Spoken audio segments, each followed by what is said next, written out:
What was supposed to be a night of celebration turned into disaster after 4 friends who were all drunk left the bar in the city without a designated driver. Designate a driver. Don't drink and drive.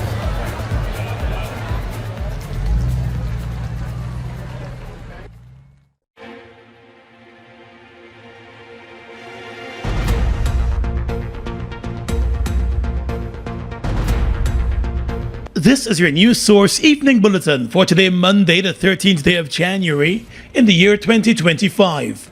I'm Gordon Mosley reporting, and here's what we're tracking tonight. A total of 6,000 kilograms of narcotics were seized last year by the authorities, with cocaine accounting for the majority. That's according to the Minister of Home Affairs, Robeson Bana. At a press conference today, the Minister of Home Affairs explained that of the 6,000 kilograms of narcotics seized, cocaine accounted for more than 5,000 kilograms, while 1,643 kilograms of cannabis was seized. A large percentage of that cocaine was unearthed last September by the Customs Anti-Narcotics Unit and the Special Forces of the Guyana Defense Force with the support of the U.S. Drug Enforcement Agency near an abandoned airstrip in Region 1. 4.4 tons of cocaine, which carried a street value of almost $200 million was found. The Home Affairs Minister said 2 persons were arrested locally as investigations into the major drug bust continues. He confirmed, however, that there were also arrests abroad. There were a number of arrests overseas related to that one. I wouldn't say the country or the area right now, but there were a number of arrests made in relation to that matter. In other drug-related matters, a number of persons have been prosecuted, the minister said, including foreign nationals. The results so far we have seen arriving in the prisons, a number of persons who have been involved in relation to the question of cocaine and marijuana trafficking. I think a number of Brazilian pilots are in the facility. A number of planes linked to the narco trade, which were found in most cases at abandoned and other illegal airstrips, have also been destroyed. The minister said as CANU and the Guyana Police Force continues the uphill task, Guyana requires the support of its international partners to tackle the issue of demand reduction. And we'd like to get more support. While there's a lot of support in terms of training and information and visits and conferences, we would like to see more physical support. We would like to see support in relation to radar coverage. We'd like to see more support to the police and the CANU and related in relation to vehicles and planes and the other specialized testing equipment in relation to the question of drugs. Minister Ben explained that the narco trade often includes guns and ammunition, and the authorities must be better equipped to take on the traffickers. Our activism cannot be more helped unless we have the capability, in partnership with neighboring countries, to deny overflight, deny the passage of these submersible, semi-submersible vessels in the maritime sphere. And indeed we do have, I think, 1 or 2 submersibles which were seized in the Northwest by the police. The U.S. Drug Enforcement Agency and other international partners have been offering intelligence information, but Minister Ben said much more is required to combat the narco trade. More news coming up in just a moment. It all starts with one. Maybe it's one look, you know the one, or one touch, even one word. I can start with one step, or one promise, one thrill, one first time, one deep breath, one leap of faith, one day to remember, or one night to forget. One moment, so many stories that make up one crazy, average, everyday, fabulous life. We get one life, just one. Make your move.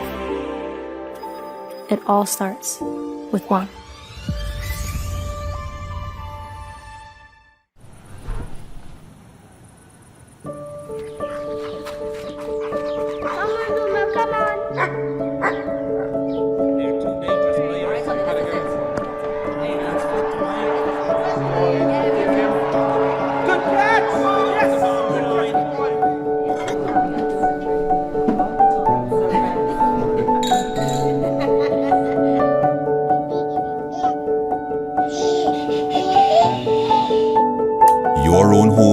so much more than just four walls, floors, and ceilings. It's a lifetime of great memories and stories. Come talk to us and start your journey home today. Republic Bank, we're the one for you.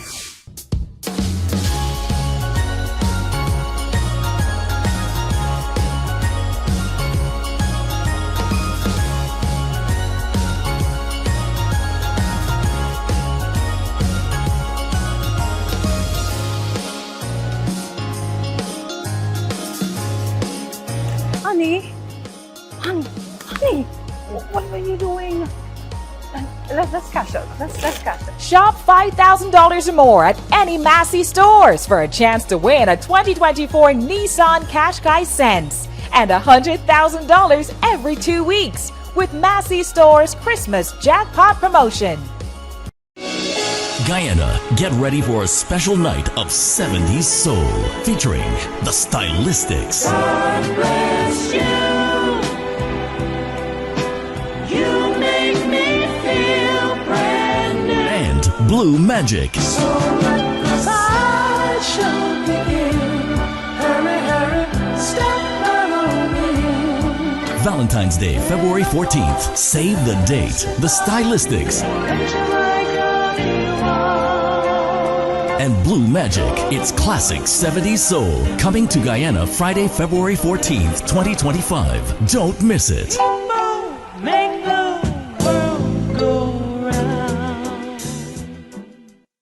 Well, the Working People's Alliance today questioned whether the upcoming national budget will focus on the needs of Guyanese or will be a budget that is focused on keeping the PPP in office. WPA executive member and co-leader Dr. David Hines said the lack of broad-based consultations ahead of the budget shows that the government is not really interested in providing to the needs of the people. Lack of broad-based consultation and input into the preparation of the budget. According to Vice President Jack Dew, the government held consultations with communities. WPA asked when and where were these consultations held? Were these consultations publicly announced? Which government agency or agencies facilitated these consultations? Were the parliamentary opposition parties consulted? Were civil society organizations, in particular trade unions, consulted? Dr. Hines noted that the budgets, by their nature, are meant to incorporate the country's needs and priorities and reflect his broad-based economic philosophy and vision. He said given the nature of the Guyanese society and the fact that the government enjoys a razor-thin majority, it becomes even more important and imperative that the approach be followed. We do not wish to pass judgment on a budget which we have not read or studied. But there are areas which we intend to pay close attention to.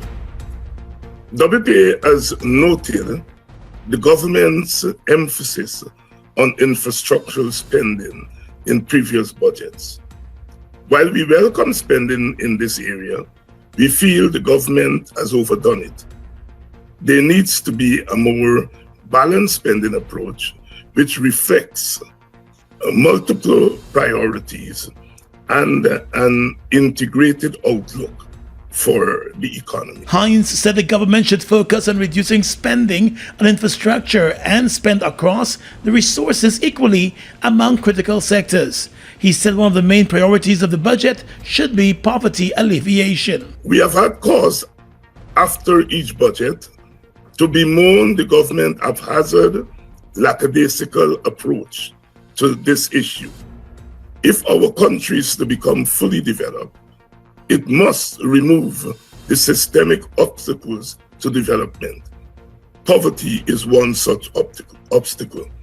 The government's belief that poverty can be replaced or can be reduced through unstructured cash grants and open clientelism would plunge the country deeper into the pit of persistent poverty. Further, the WPA said it will be paying close attention as to how the government addresses the question of salaries and wages, saying that the party supports a minimum wage of no less than $200,000 per month. The national budget will be presented to the National Assembly this coming Friday. Let's tell you now that credit to the private sector grew by more than 60% between mid-2020 and mid-2024, President Irfan Ali announced, while making a comparative analysis between the investments made under his government and the previous APNU-AFC administration. During a Facebook statement on Sunday afternoon, the president, who is seeking re-election, said private sector investment under the APNU-AFC administration was flat, signaling the private sector's lack of confidence in the then administration due to its policies, he said. He also said over the past 4 years, the private sector has made leaps and bounds, with investments tripling. Credit to the private sector increased by more than 60% from June 2020 to June 2024. From the time we came into government to mid of 2024, private sector credit, or credit to the private sector, grew by 60%.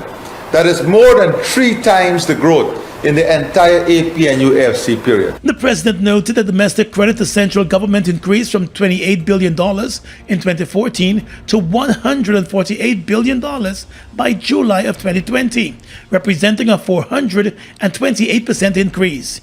He added that credit to central government was 16 times higher than growth in credit in the private sector. The president also said since taking office, his government has put fiscal policies and programs in place to support the private sector and further diversify the economy. He said the result has been rapid private sector investment and development. To look at agriculture, for example, in the mid-2020, when we came into office, to mid-2024, private investment in agriculture went from $12.5 billion to $24.6 billion. An increase of 97%. That is the investment we are making in D&I, the investment we are making in farm-to-market access road, the support to our farmers, the confidence that has been instilled back in the agricultural sector. Look at manufacturing.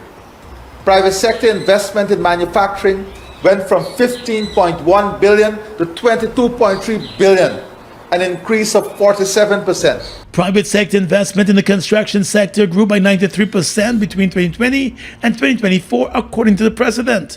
Other sectors saw growth by 124%, from $47.8 billion to $107.2 billion.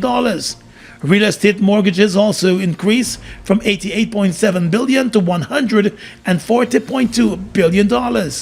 Additionally, it was mentioned by the president that between 2021 and 2023, foreign direct investments amounted to $16.1 billion, more than 3 times the level reported under the previous administration, he noted. Putting to rest concerns that Guyana may be losing its teachers to the U.S. and other countries of the region, Minister of Education Priya Manak Chan today assured that there is no mass migration of Guyanese teachers. At a press conference, the education minister said less than 100 non-graduate teachers resigned last year, and a much smaller number of graduate teachers tendered their resignations. We also had less than 100 non-graduate teachers resigning last year, which is not any different from what we see every year. So we don't have as a record any mass movement of teachers. Every year, teachers retire. Every year, teachers resign, sometimes for their own thing. And every year, teachers unfortunately die. And we're not seeing any rise in those numbers. According to the education minister, the record suggests that teachers who would have migrated in the past are now returning to Guyana because the conditions are simply better here. She added that even private school teachers are now transitioning to public schools. A lot of private school teachers are asking to come over to public school because the conditions are better, the salary is better, of course their security of tenure is much better because it's very hard to knock off a teacher. And adding his voice to the issue, Chief Education Officer Saddam Hussein said in some schools there are more teachers than required. On the coast, on the coast, more than 75% of the schools that we have are currently overstaffed. So the Ministry of Education over the last 2 months has had to engage in a significant rationalization of staffing on the coast. It was also explained, however, that there is a shortage of teachers for some subject areas, including technical drawing, music, foreign languages, and physical education. At present, there are close to 15,000 teachers in the public education system. Over the last 4 years, the Ministry of Education, through the Cyril Potter College of Education, has trained more than 4,000 teachers, according to the Education Ministry. Guyana, get ready for a special night of 70s soul, featuring the Stylistics. God bless you. You make me feel brand new. And Blue Magic. So let the tide show begin. Hurry, hurry, step right on in. Valentine's Day, February 14th. Save the date. The Stylistics. And Blue Magic, it's classic 70s soul, coming to Guyana Friday, February 14th, 2025. Don't miss it. Make the world go round. GCOM is currently conducting a claims and objections exercise to produce an official list of electors OLE. GCOM has posted the preliminary list of electors PLE in all of the registration divisions across Guyana for you to check if you are listed and, if so, whether your particulars are accurate. If you were 18 years or over on December 31, 2024, and you are a Guyanese citizen by birth, descent, or naturalization, or a citizen from a Commonwealth country living in Guyana for 1 year or more, you are eligible for inclusion in the OLE. If you are eligible for inclusion in the OLE, you are required to apply for registration if your name is not in the PLE, apply for a transfer if you have changed your address since you were registered, apply for a name change if you have changed your name, or apply for a correction if your registration particulars are incorrect. Any person whose information on the PLE is incorrect can apply for such information to be changed or corrected. Any person applying for a change or correction to his or her particulars must provide the relevant original source document, birth certificate and a deed poll for a name change by deed poll, marriage certificate and ID card for a name change by marriage, divorce absolute in the case of a woman who is desirous of reverting to her maiden name from her married name, birth certificate, adoption certificate, naturalization certificate for a correction of minor clerical errors. Visit the GCOM registration office responsible for your area of residence to conduct any of the above transactions. The claims aspect of this exercise will end on Wednesday, 15th January 2025. For further information, contact GCOM at 225-027829 or visit our website at www.gcom.org.gy.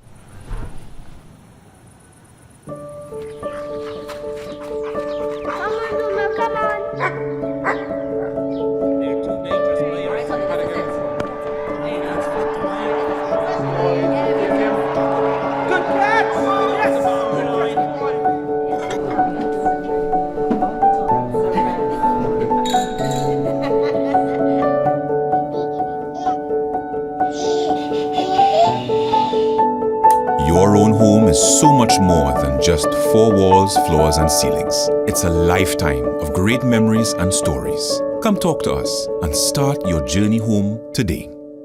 Republic Bank, we're the one for you. Monster! Bust the flavors. We're full of flavors.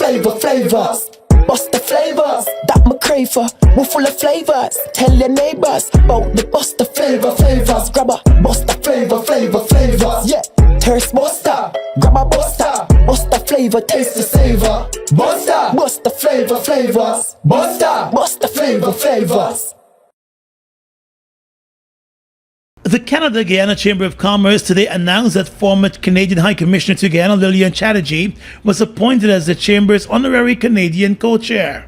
In a statement, the Chamber said that Ms. Chatterjee brings a wealth of experience and regional insight to the Chamber, having served as Canada's High Commissioner to Guyana, Ambassador to Suriname, and CARICOM Ambassador. The Chamber said they're absolutely thrilled to welcome her to the Chamber, noting that she has deep knowledge of Guyana and the Caribbean, coupled with her distinguished career in Canadian public service. The chamber said Ms. Chatterjee's career began in journalism and expanded into public service, including roles at the House of Commons of Canada and with international NGOs. The chamber added that in 2003 she joined the Canadian International Development Agency as Director General, later taking on senior executive roles. The chamber said Ms. Chatterjee's appointment reflects the chamber's commitment to leveraging exceptional expertise to facilitate meaningful collaboration and growth between Guyana and Canada. As Guyana continues to face a large number of migrants coming in from neighboring Venezuela, the Minister of Home Affairs, Robeson Ben, believes the problem will continue to grow. Currently, there are more than 30,000 Venezuelan migrants living in the country, and that number can increase drastically in months to come as more Venezuelans pour into Guyana to seek refuge, as the neighboring country continues to face a deep social and economic crisis. One is that we will have perhaps another flood of migrants in desperate circumstances coming from Venezuela. There has been an efflux from Venezuela of Guyanese persons who still live in Venezuela, and if they're forced to leave in fairly rapid circumstances, leave everything behind and come over here, they will be perhaps in a more difficult situation than those who came before. According to the UN Refugee Agency, Venezuela is facing one of the largest displacement crises in the world. The agency said rampant violence, inflation, gang warfare, soaring crime rates, and shortages of food, medicine, and essential services are forcing millions to flee. Thousands have turned to Guyana. The Home Affairs Minister said as the government of Guyana closely monitors the situation at its borders, it is also putting systems in place to respond to any potential issue or threat. He said the government is also providing support to many of the migrants. We are all aware of the challenges on the west in Venezuela, and both the Guyana Police Force and the community policing groups units are involved in the security screening and information gathering in relation to those challenges, monitoring of the situation in relation to the question of what may or may not be as a result of the fallout of the crisis in Venezuela. The Guyana government has been offering support for the migrants fleeing Venezuela as the country remains in crisis. The situation in the Spanish-speaking country could deteriorate even further now that President Nicolas Maduro has been sworn in for another term in office, even as there are threats of increased sanctions from the international community and the wanted bulletin issued for him by the U.S. government. In the education sector tonight, Education Minister Priya Manikchand has announced that her ministry will be hosting public consultations to formulate a policy to address the question of bullying in the nation's schools. In the meantime, though, she said guidance and counseling officers will be placed in schools to address the problem. Although there has been no notable increase in bullying, the Education Minister said steps will be taken in schools to address the issue, with some schools benefiting from 2 and 3 counseling officers. She acknowledged that bullying has been a problem in the classroom and in schools in general, and she noted with the advent of social media that other avenues for children to be bullied exist.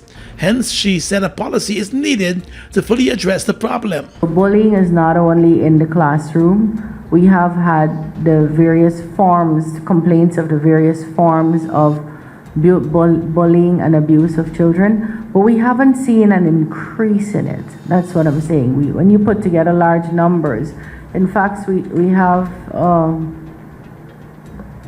we're going to launch very soon something that Olato Sam had begun to work on, that he didn't complete it when he died. So we are completing it with the assistance of Anne Green, former head of the Child Care and Protection Agency. The Education Minister said it was found that one of the issues which led to bullying in schools was a lack of supervision in some of the schools.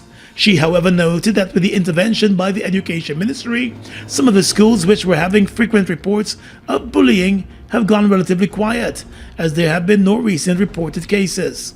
we're trying to put together the a full strategy that involves parents signing contracts and some other things that we want to test before we put out fully. By test, I mean consult on. Because the one thing we have not had input here, which Olato didn't get to do before he died, was to take it out for consultation. And when you have so many stakeholders, we have to consult around some of these policies, because a successful implementation will involve all of us. And so we can't just hand out a policy without first checking with those stakeholders. The issue of bullying had forced the Ministry of Education on a number of occasions to collaborate with the Guyana Police Force to conduct random searches at schools for potential weapons. In some instances, screwdrivers, knives, scissors, and even toy guns were found during some of those random searches.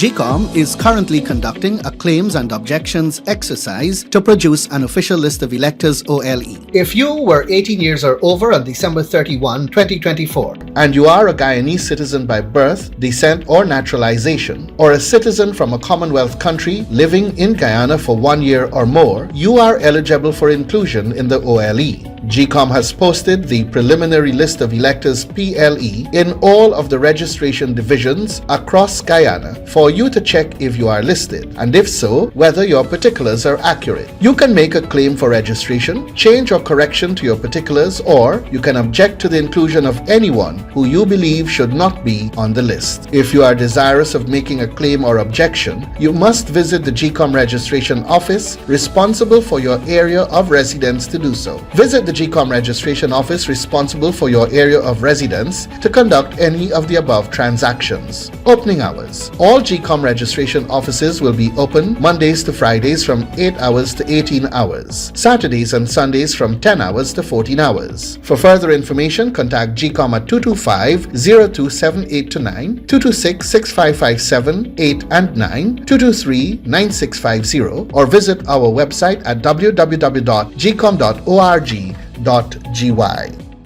Guyana's economy is rapidly transforming, and we're all part of it.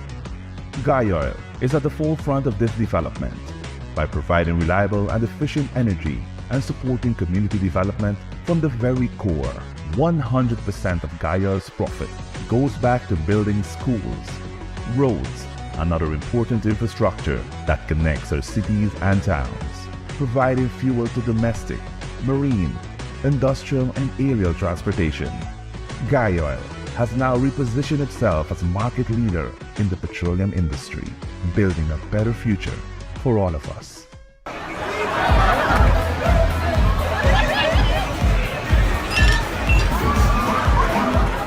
What was supposed to be a night of celebration turned into disaster after 4 friends who were all drunk left the bar in the city without a designated driver.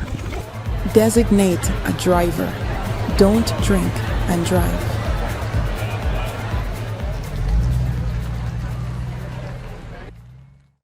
It all starts with one.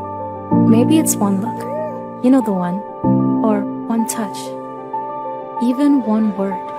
I can start with one step, or one promise, one thrill, one first time, one deep breath, one leap of faith, one day to remember, or one night to forget.